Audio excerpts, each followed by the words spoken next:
In this video, we are going to discuss about network security. We must understand that computers have pervaded our life. Whether we are at home, we go to school, we go to a college, we visit a hospital, a bank, airport, any place we visit, we see computers all around us.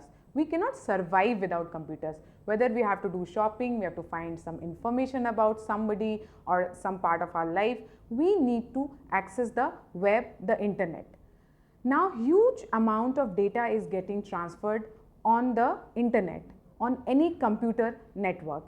This data could be sensitive also. For example, if we are doing some shopping and we are sharing personal information about our credit cards, debit cards, or our names and personal details, so that is sensitive data. It has to be assured that this data is not accessed by any unauthorized person, somebody who is not supposed to access that data. Practices adopted to monitor and prevent this unauthorized access is called network security. We need to prevent this unauthorized access because we want to make ourselves secure even when we are doing anything on the internet.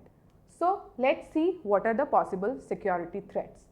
Threat is any possible risk that might exploit a network weakness to breach security and cause harm to us.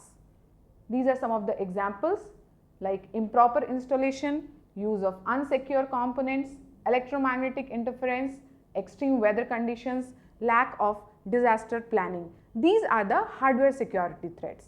However, our computer has two parts, hardware and software.